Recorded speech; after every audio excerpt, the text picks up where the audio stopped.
మామూలుగా అందరూ మీటింగ్ చెప్పేటప్పుడు మైక్ టెస్టింగ్ 1 2 3 అంటారు. కానీ ఇలాగా వినిపేసేప్పుడు నేను ఒక 2 జోకులు చెప్తాను కదా మైక్ టెస్టింగ్ గురించి. జోక్ అనగానే చిన్న రిస్క్ ఉంటుందండి. అక్కడ ఎక్కడ జోక్ కాబట్టి తెలియదు, మనకి ఎప్పుడు నవ్వాలి తెలియదు. సో మీ అందరూ సౌజన్య గురించి చెయ్యండి, నా జోక్ అయిపోతుంది.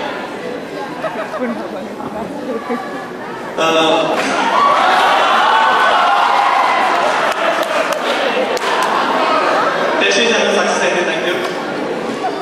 యాక్చువల్గా ప్రతి ఒక్కరికి ఫస్ట్ ఫ్లైట్ ఎక్స్పీరియన్స్ డెఫినెట్గా ఉంటుంది. ఒక పెద్ద ఆసామి ఈ మంచి బైనాకర్స్ అయిపోయి మరోసారి ఫ్లైట్ ఎక్కుతుంది. పక్కన తనతో అన్నమాట, నీ ఫ్లైట్ ఎక్కితే మనుషులు సేవలో కనిపిస్తా అంటారు. ఇంత నుంచి తీక్షణంగా చూస్తున్నా, సేవలు కనిపించేస్తున్నాయి నిజంగా అనగా నా పక్కన అబ్బా అని చెప్పి చూసి అది నిజంగా చేయలే సార్, ఇంకా ఫ్లైట్ అగలేదు.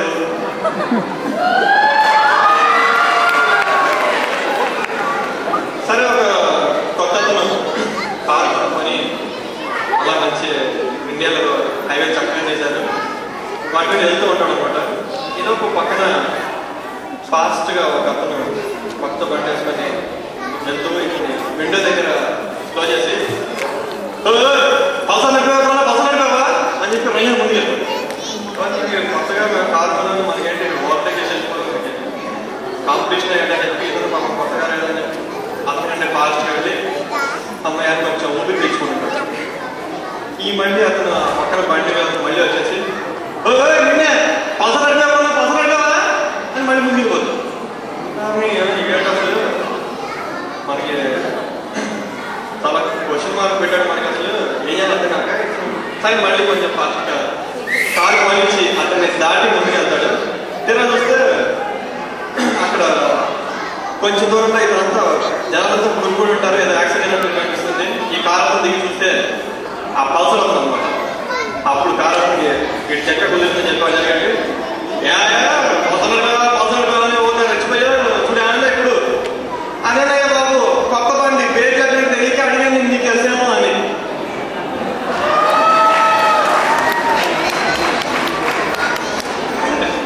అందరూ బాగానే ఉంది, మైక్ బాగా పనిచేస్తుంది. యాక్చువల్గా మనం అమెరికాలో ఉండి ఇండియాని చాలా మిస్ అయిపోతున్నామని బాగా ఉంటుంది. అండ్ ఇంకా ఆంధ్రాని ఇంకా బాగా మిస్ అయిపోతున్నాం. రోజు కూర్చొని ఏమిటి ఇలాగా అసలు మనం ఏం మిస్ అయిపోతున్నాం అని ఆలోచిస్తే పొద్దున్న లేనప్పటి నుంచి చూస్తే కనుక ఫస్ట్ కనిపించే మనకి తెలుగులో వార్తలు. అరే కాలిఫోర్నియాలో కూడా మనం చక్కగా రేడియో అంశానికనే వార్తలు వచ్చినట్లయితే చాలా బాగుంటుంది కదా అని చెప్పి చిన్న మోహ వచ్చింది. ఆ లోకి రూపమిస్తే ఈ చిన్న ఆకాశవాణి వార్తలు చదువుతున్నది కమ్ముతోటి సూర్యనారాయణ. డౌన్ టౌన్లో పార్కింగ్ రేట్లు అధికంగా ఉన్నాయని ప్రతిపక్ష పార్టీ వర్గం వారు జాన్ క్యాషన్ నేతృత్వంలో రోడ్లపైన 2 గంటలు రాస్తా రోకో నిర్వహించారు. దీనికి మేయర్ స్పందిస్తూ నగరంలో 7 సీటర్ ఆటోల ప్రవేశంతో ఈ సమస్యకి కొంతైనా పరిష్కారం లభించిందని ఆశాభావం వ్యక్తం చేశారు. శీతాకాల సమావేశంలో భాగంగా జరిగిన చర్చల్లో దేశ అధ్యక్షులు జార్జ్ బుష్ ప్రసంగిస్తూ ప్రభుత్వ ఉద్యోగులకి ఇకపై DA 2% పెంచినట్టు చెప్పారు. దేశంలో పౌష్టికాహారం అధికంగా లభ్యమవుతూ జనాలంతా పుష్టిగా ఉన్నందున ఇక నుంచి వయసు 70 మించిన వారిని వృద్ధుల కింద పరిగణిస్తారు అని సందర్భంగా వారు పేర్కొన్నారు.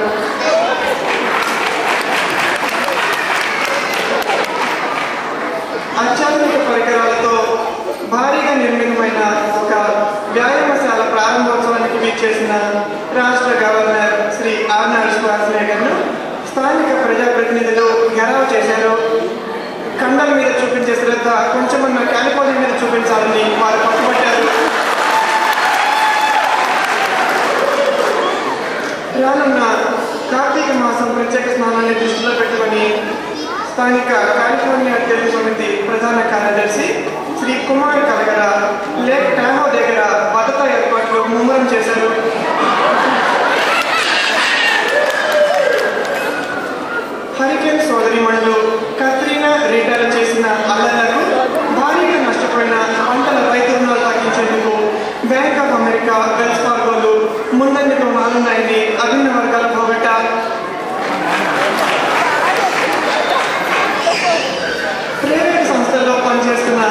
ఉద్యోగుల యూనియన్ సమాఖ్య అధ్యక్షుడు స్టీవ్ డెనిస్ మాట్లాడుతూ ప్రస్తుతం అమల్లో ఉన్న ఇన్స్టంట్ ఫైరింగ్ విధానాన్ని ఎత్తివేసి ఉద్యోగులకు కనీసం 2-3 నెలల అడ్వాన్స్ నోటీసు ఇచ్చే విధంగా కొత్త పద్ధతిని అమల్లోకి తేవాలని ప్రైవేట్ యాజమాన్యాలపై ఒత్తిడి తేనట్లు చెప్పారు. ఇప్పుడు క్రీడా వార్తలు. మీరు వరల్డ్ సిరీస్లో ఘోర వైఫల్యాన్ని పొందిన స్థానిక రివర్ క్యాట్స్ జట్టుని ఉద్దేశించి క్రీడా విమాన సంఘం వారు ఒక మెమోరాండం సమర్పించారు. రివర్ క్యాట్స్ జట్టు పాలు తాగిన పిల్లల్లా కాకుండా ఫారెస్ట్ టైగర్స్ లాగా విజృంభించే ఆడాలని వారంతా ఈ నివేదికలో పెట్టుకున్నారు. వార్తలు సమాప్తం. టెంట్ వేసి సన్మాన సభ నిర్వహిస్తుంటారు రోడ్ల మీద. అలాంటి ఒక సన్మాన సభ ఐటమ్ తీసుకుని ఎలా ఉంటుందో చూద్దాం. ఒక సినీ కవి గారికి సన్మానం చేస్తుంటారు. ప్రముఖులందరినీ పిలుస్తారు. వాళ్ళంతా సభ మీద ఆశీర్వదించారు. సినీ కవి గారి పేరు పి. కృష్ణారావు గారు. ఎవరైనా ఒక్కొక్క నా పేదరిగా ఉంటే నన్ను క్షమించండి, ఇది జస్ట్ ఫిక్షిషియస్ క్యారెక్టర్. సో మొదటగా ఆ సన్మాన సభకి వచ్చిన ప్రముఖుల్లో ఈ కృష్ణారావు గారు బాగా తెలిసిన వ్యక్తి, చిన్నప్పటి నుంచి అతను చూసిన వ్యక్తిని పిలిచి వస్తామన్నమాట. ఆయన ముందుగా మైక్ పట్టుకొని, ఈనాడు మనమంతా ఇక్కడ ఎందుకున్నామంటే, ఎందుకు కృష్ణారావు సంబంధించడానికి. కృష్ణారావు నాకు బాగా తెలిసిన వ్యక్తి. ఇలా కృష్ణారావు సంబంధిస్తానని చెప్పి నేను కళ్ళు రాలేదు. ఈ పీకే రావుని సన్మానించాల్సి వస్తుందని నేనే వాళ్ళ తల్లిదండ్రులు కూడా కళ్ళకున్నారు. ఈ పీకే రావు ఏం పీకు రావని చెప్పి వాళ్ళ చిన్నప్పటి నుంచి ఆందోళన చెందుకునేవాడు. నేను చెప్తుండేవాడిని, ఎప్పటికన్నా ఇలా నాకు మంది రాస్తాడు లేండి అని. చదువులో వెనుకంజలో ఉన్నాడు మన పీకే రావు అని చెప్పుకోవడానికి సిగ్గుపడ్డ తండ్రి చాలా మంది కుర్రవాళ్ళ బావాళ్ళ కంటే ముందున్నాడు అని చెప్పుకుంటూ తిరుగుతుండేవాడు. పాపం పీకే రావు రాయని పరీక్ష లేదు, తప్పని సబ్జెక్ట్ లేదు, తల్లిదండ్రులు చేయని పూజ లేదు, నోయని నోవు లేదు, చుట్టుపక్కల వాడు ఈ కొడుకు మా కొడుకురా బాబు అని పరీక్షణ లేదు. అంతెందుకు అసలు నియోజకవర్గంలోనే వీడు ప్రయోజనం అవుతామన్న నమ్మకం ఎవరికి లేదని నమ్మండి. అలాంటి పీకేరావు రాసిన పిచ్చి గీతలు రాగలే ఈనాడు ఒక సినీ కవి కింద నిలబెట్టాయి అంటే దానికి కారణం వాడి విలువ 10% అయితే తల్లిదండ్రులు చేసిన పూజలు ఒక 30%, ఆ మిగిలిన 60% ఎటువంటి పిచ్చి పాటనైనా హిట్ చేసే మన సినీ ప్రేక్షకులు వెళ్ళి అని తాముఖంగా గమనం చెప్తున్నా. ఈ పీకే రావును చూసి యువత నేర్చుకోవాల్సింది ఏమన్నా ఉందా అంటే నా బోధ మీ దగ్గర ఉంది. ఒక విషయం ఉంది, ప్రతి కుర్రవాడు నేను వెళ్ళమని, నేను చదవని, నేను తప్పమని, నేను ఎందుకు పనికిరాను అని అనుకోకుండా వాడికి తెలిసిన మంచి పనులు చెప్పను చేస్తూ ఉంటే ఎప్పటికో ఒకప్పుడు వీళ్ళంతా ఒకప్పుడు కాకూడదా అని అనుకుంటూ వాళ్ళంతా పీకే రావుని ఆలోచన తీసుకోవాలి. పత్రికల్లో ఏకే వాళ్ళకి మన పీకే పాటలే సమాధానం చెప్తాయని ఆశిస్తూ సెలవు తీసుకుంటున్నారు అని చెప్పి వెళ్ళిపోతారు. ఇంకా ఇంకొకరు కూడా రాజకీయ నాయకులు ఆయన్ని పిలుస్తారు. ఈ రాజకీయ నాయకులు యాక్చువల్గా ఏదైనా సందర్భాన్ని ఆసరా చేసుకొని ఇంకా వాళ్ళ పార్టీ గురించో దేని గురించో డిగ్రెస్ అయిపోయి దాన్ని చేస్తుంటారు. అలాంటి ఒక క్యారెక్టర్ ఈ సభకు ఆహ్వానించబడినప్పుడు ఆయన వస్తే నేను నుంచి చూస్తున్నాను, ఏం రెండు చేస్తున్నారు, కూర్చున్నారు. అరే ఇదేమన్నా సన్మాన సభ అనుకున్నారా, సంతోషం అనుకున్నారా ఏంటి? సార్ని సన్మానించడానికి చాలా పోతున్నాం. దొరకట్ల ఎన్నాళ్ళు దొరికాడు, నేను చేస్తాను బాగుంది. లోపల మీరు లోపల అంటే గంగా తిన్నట్టు అది సార్ అలాగే లేకపోతే పడగల తెలిసినట్టే పైగా నువ్వు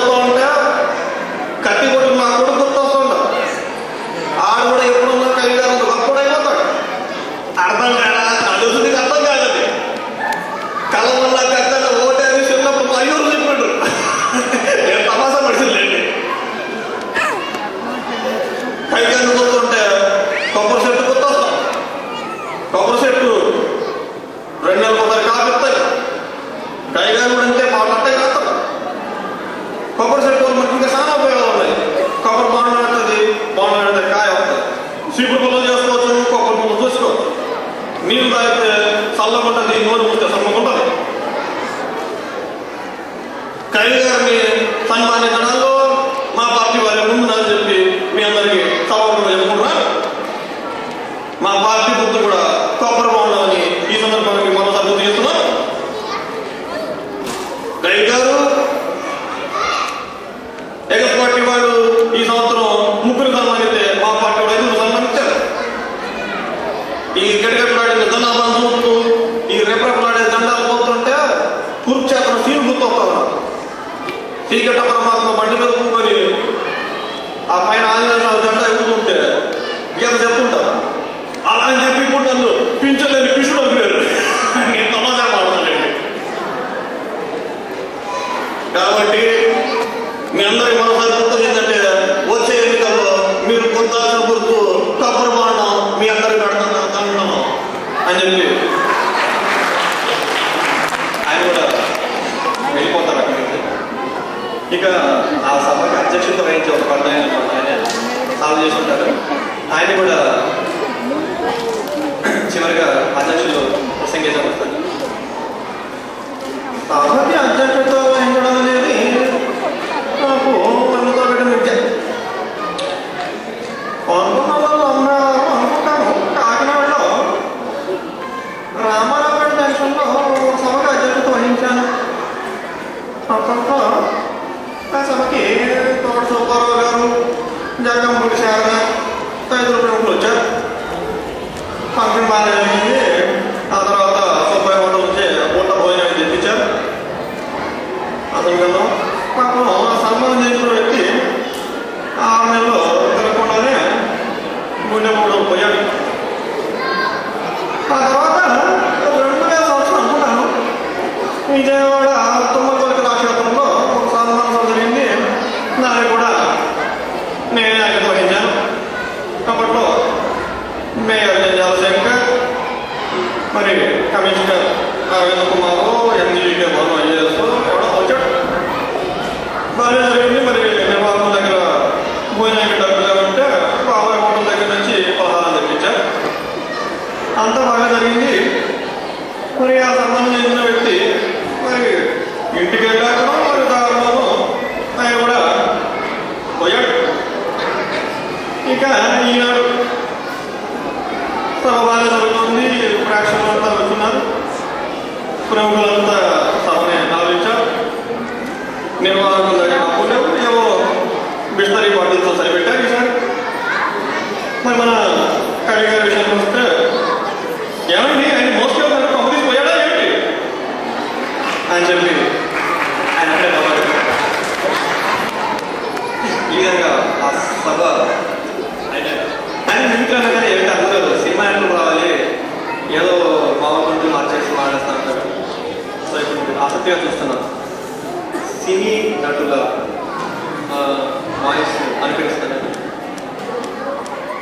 సూపర్ స్టార్ కృష్ణ గారు చాలా అహార్నిసలు కష్టపడి ఆయన నటనలో పెద్దగా కష్టపడతారు అనుకోండి, అందరూ తెలుసు. ఒక టానిక్ అన్నట్టు అనమాట. ఈ టానిక్ గొప్పగా ఏంటంటే నిత్య నూతన యవనంగా వస్తుంది అనమాట, తాగితే అనమాట. సో జనాలంతా ఎక్కువగా ఉంటారని చెప్పి ఆయన యాక్చువల్లీ ఇంకా ఫార్ములా ఫైనల్స్ కాదు, అది ఇంకా ఫైనల్ స్టేజ్లో ఉంటుంది. టెస్టింగ్ అది చేసుకుంటారు. కానీ ఈ లోపు ఈ విషయం లీక్ అయిపోయి అందరికీ తెలిసిపోతే కృష్ణ గారు తానే చేశారు, అందరూ యవనంగా ఉండేటట్టుగా అని చెప్పేసి ఇంకా ప్రతి ఒక్కళ్ళు ఆయన వచ్చి అడగడానికి చేసుకుంటారు అన్నమాట. ఈ ప్రక్రియలో మీకు స్వర్గస్థులైన కళాకారులు వస్తుంటారు, క్యారెక్టర్ యాక్టర్లను. సో మీరందరూ లాజిక్ లేకుండా ఎంజాయ్ చేస్తే చాలా బాగుంటుంది. ముందుగా అన్నగారు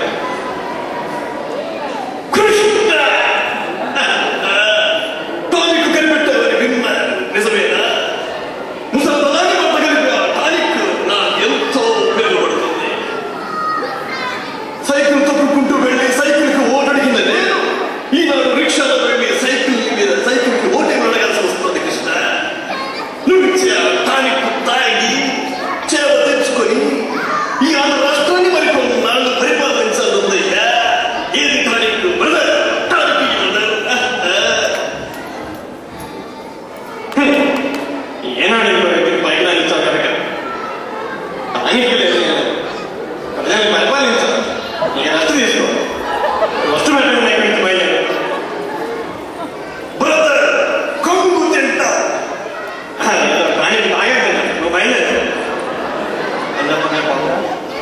ఎన్టీఆర్ గారు వెళ్ళిపోతారు.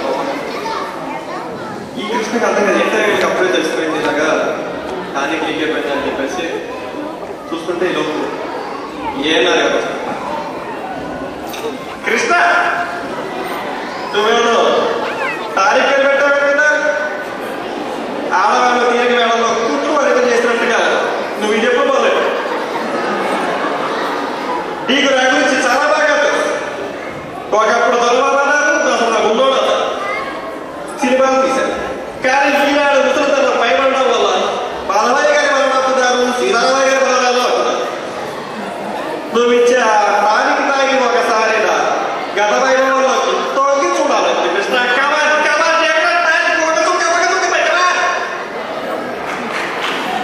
అని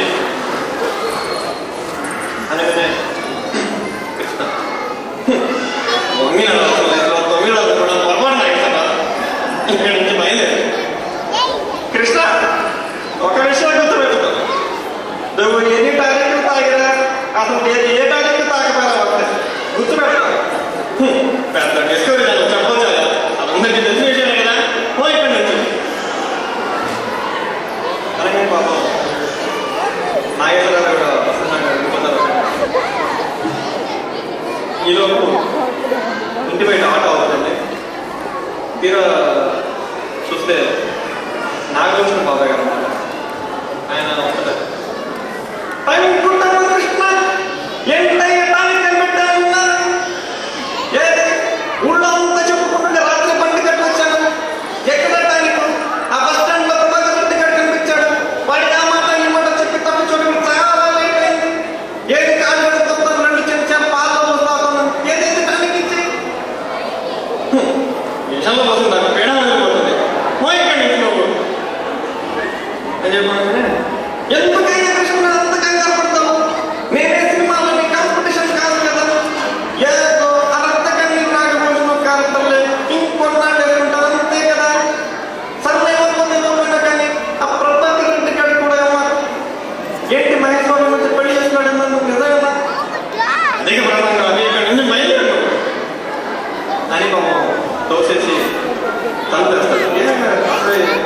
ఇంకా నేను సక్సెస్ అయ్యలేదు దానికి అని చెప్పి ప్రతి ఒక్కడు రావడం అనడం ఆయన కొంచెం అసహనంగా ఉంటుంది కృష్ణ గారికి. సరే చూసుకుంటే ఫోన్ పోతుంది. సరే కృష్ణ గారు ఫోన్ ఎత్తారు. సిఎస్ రామజల్ గారు అనే పాత పౌరాణిక సినిమా సెకండ్ పార్ట్ చేశారు.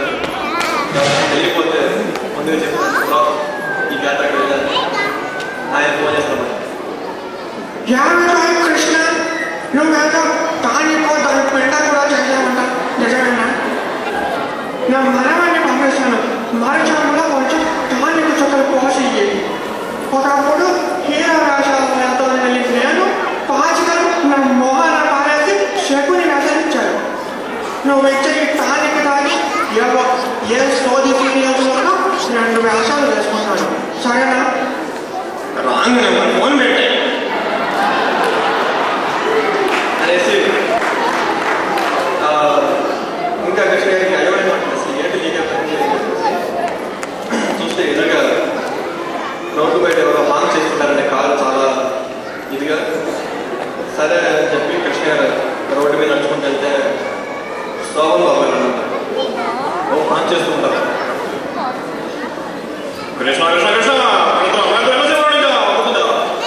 ముందు సినిమాలో తప్పుడు లేకుంటే కన్ఫ్యూజన్ అనుకుంటుందా? ఒకప్పుడు ఎంతో హీరోలు తక్కువ లేకుండా ఎప్పుడు అడగలేదు నేను. కానీ ఈనాడు ఒక్క హీరో కూడా లేకుండా పోయింది. నువ్వు ఇచ్చా మరి ఒక్కసారి నా హీరో చల్లదే. కమాన్ కృష్ణ నువ్వు ముందు మాట స్పీడ్ తగ్గించి బండి స్పీడ్ నుంచి బయలుదేరి ఇక్కడి నుంచి అని చెప్పి కృష్ణ ఆయన కూడా పంపించేసి మళ్ళీ ఇంట్లోకి వస్తారు. చూస్తే లోపు తలుపు పక్కన గీరుకుంటారు. ఏంటంటే తలుపు పక్కన గీరుతారని చూస్తే ఒక నల్ల కలర్ పెట్టుకొని ప్రభాకర్ రెడ్డి గారు ఇక్కడేం చేస్తున్నాడు కృష్ణ అర్థం కాదు. వెళ్ళి చూడు కృష్ణ, ఆ నాగభూషణ బాబా చెప్పిన మాటలేమీ నమ్మదు. నేను ఎందుకు వచ్చానో నీకు బాగా తెలుసు. ఆ నాని గురించి ఇప్పుడే ఒకరే మీ ఫ్యామిలీ మెంబర్స్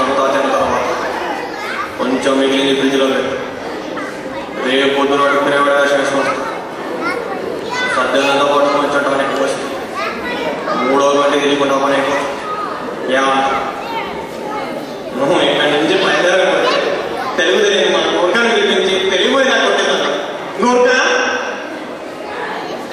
అని చెప్పేసి ఆయన కూడా వదిలి చేసుకొని కృష్ణ తలుపులన్నీ వేసుకొని ఇంకా ఇంట్లో ఎవరు రాకుండా ఇంట్లో కూర్చుంటే ఇలా మేడపైన గదిలో వచ్చిన చప్పుడైతే ఏమిటని చెప్పి చూస్తే నాడ మీద పెట్టి అక్కడ తలుపు పక్కన ఒక 6 రోజులు రాజాలో ఎలా చూస్తే మొహం ఏంటా మొహం నీకు ఇంకా అడిగా చెప్పాలా తలుపు ఎక్కడుంది టానిక్ టెన్షన్లో కూర్చోమంది నా ఎదురుకి చెరువు కుక్క మందులు పట్టించాను ఏది టానిక్ కృష్ణ నిజాలు అవు మర్యాద అడిగి నువ్వెందుకు ఇస్తావు అందుకే రాత్రే వచ్చి తాగేసాయి టానే అని చెప్పి చేతులు ఆ చేతిలో టానిక్ చేసి అక్కడ చూపిస్తుంటాం ఇలాంటి రథమేషాలు చేస్తామని తెలిసే అందులో నేను వచ్చి పెట్టాను చూసాను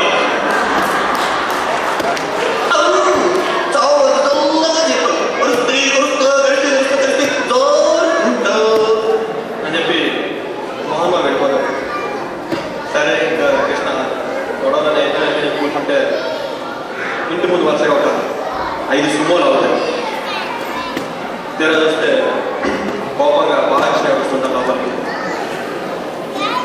నాన్నగారి వస్తే పంపించేసామంట కానీ నీకు అంత వదిలిపోయారా నీ ఇంటికి వచ్చాను నీ ఇంటి ముందుకు వచ్చాను మూతి మీద నిజమన్న నా వాడితే అయితే నన్ను నీకు మొదలైతే అయితే రారా కానీ తీసుకుని రా తండ్రికి లేదు బుద్ధి కొడుకు కూడా అదే నాకు ఓకే నిజం బాలయ్య కానీ మనం దేవుడు కానీ నీ గురించి ప్రత్యేకంగా ఒక ఆయింట్మెంట్ చేశాను చూడాలి కాదు నొప్పిగా ఉంటుంది